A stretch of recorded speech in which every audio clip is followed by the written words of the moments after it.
do that, I know that anything I say that people are going to say, I know better than that, is this way, up to a certain point. So I can go from 1957 forward.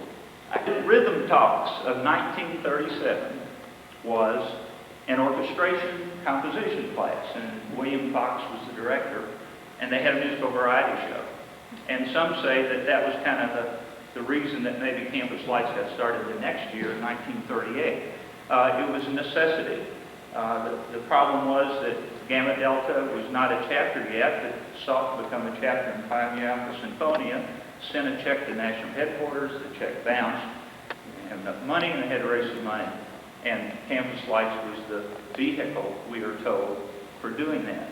So that happened in 1938, 60 years ago. Unbelievable. Meanwhile, there was a men's music club and a women's music club that people were in, and all the music majors were in the vivace club, weren't you? You were automatically became a vivace club member, and that you did two things a year. One was you get your picture taken in the recital hall, and the other was that you served the homecoming breakfast. And you did that, you're responsible for it, and that was a big deal. Meanwhile, back at Campus Lights, the first year, yes, it was the men who did that. And what were the women doing? What was the women's chapter called before it was Sigma Alpha Iota? It was Pi Gamma. It was Pi Gamma. Gamma Delta was chartered on May the 15th, 1938, and Iota Beta on February the 3rd, 1939. Great year my birth. Okay? Were the women doing musicals? Darn right.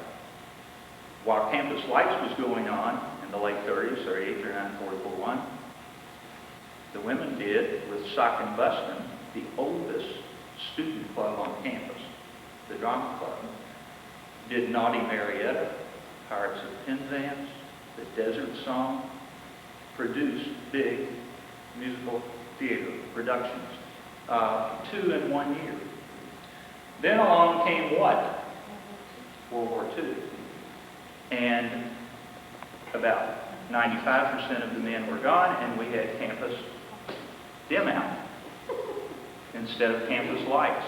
The show went on, and it was Sigma Alpha Iota that was responsible largely for the show during those years, 1943 and 44 and 45. I think 43, so you might be able to correct me on that.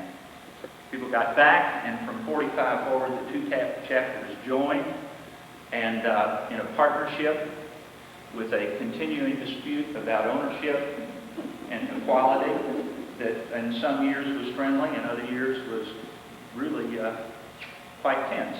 I was around for some of those in the 70s, but it was always good discussion and interesting discussion.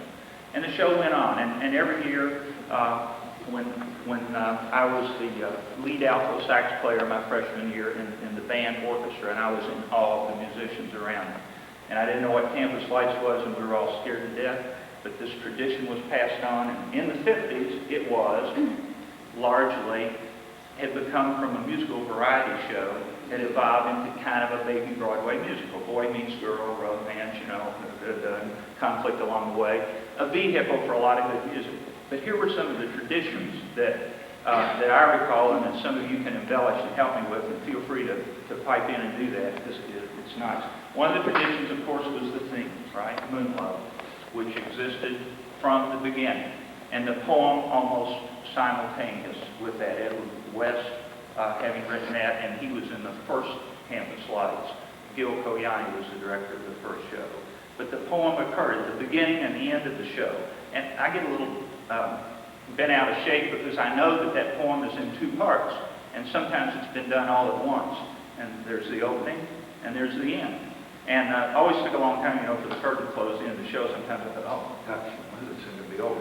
But that's the way it was for years and years. There were some other traditions. One was the Murray Men. You competed to get in the Murray Men. It was a male quartet, 4 guys, and they had feature spots. No matter what the show was, they had to write it so that fit in, see. The Murray Women, the women's quartet, And that was competed for like crazy, and that was in every show, every year. There's another thing that I really liked that they found a way to make it work, and it was called the Serious Solos. That was a part for many, many years. So there would be a competition from all the music department to get that spot, and whether it was a pianist or a vocalist or a clarinetist or anything, full concerto, that would be presented at some point in the show. Most often, at the end of the first act, sometimes it was woven in because, you know, it could fit, like, what was it, concerto? I was trying to remember one in some of the years that we had it was from a flute soloist, a cappella, just, I mean, straight out, nobody else unaccompanied, to full piano concerto with orchestra. Another tradition was the band feature, band orchestra feature, whatever you want to call it. There were always strings.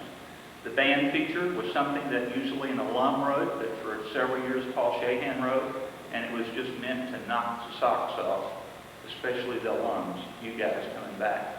And that was always a highlight. Usually opened the second act after intermission, band feature. And then you go on and pick up, you know, sometimes it before the end too. Those were some of the traditions that I remember that had to be a part of every show. The shows were written, borrowed tunes most of the time. There is only one show that I recall that was totally original, and it was one of those many years that we were paranoid about copyright law. Be careful who's watching the show. That was always scary. But there was one year when we did, it was a Blue Jean show. It was like they took the garment industry as a vehicle and wrote a show that was really cute, and I was really proud of that show because every note in it, every part of the script was entirely original to the people that were here on campus, so that was good. It's vacillated a lot of years with arrangements. There were times and arguments ensued in meetings about, do we want this for us, just the chapter members are here, so we must do all of it, or can we, you know, borrow from outstanding alums who are out there to contribute arrangements? So that's always been a balance. Some years all in-house, other years a big mix, and then, you know, fighting back to whatever would be for that year. The things that I think are greatest about campus life to me, and you can tell I'm passionate about it and I believe in it. Not always the way things go. There have been some years when I thought, oh gosh, there are good years and bad years and in between. But what existed was there was the opportunity for the students doing it to put theory into practice in a way that wasn't happening anywhere else, to my mind, on campus. So whether it was an orchestration, whether it was rehearsing the course, the conducting, you know, backstage stuff, script writing, publicity, choreography, all the work that went into the fights that, you know, what are we going to do and how are we going to do it. What I heard you come back and say and what I said, that's what I attribute a lot of any success that I've had, and that's what I heard other people say. It was for what they got out of campus life. Now, if they hadn't had good instruction along the way, you know, it wouldn't have added up. But that has always been, to me, the greatest thing about it. It's nice that it's made a lot of money for scholarships over the years. It's a tremendous thing. In the early years, the scholarships were small, and they would give a lot of them. The chapters actually participated in the selection of the students. Students came in audition, and there might be 10 campus life scholarships that bring $10 to, you know, $300, usually modest, and 1 year only. And then we went to the position where they were endowed scholarships and generating interest and larger and perpetual, so that in a lean year for the show, because there were years where there weren't enough profits to give out, and other years a lot of money to give out. So to get over that inconsistency, endow the scholarships and put them in interest-bearing accounts, and so it can be consistent from year to year. So, gee, you know, I would leave out a million things, but I think for me that summarizes what I wanted to say about it more than I thought I would. And hope you enjoy the show. I think, oh, I should add, 2 years ago the kids made the, and I say kids,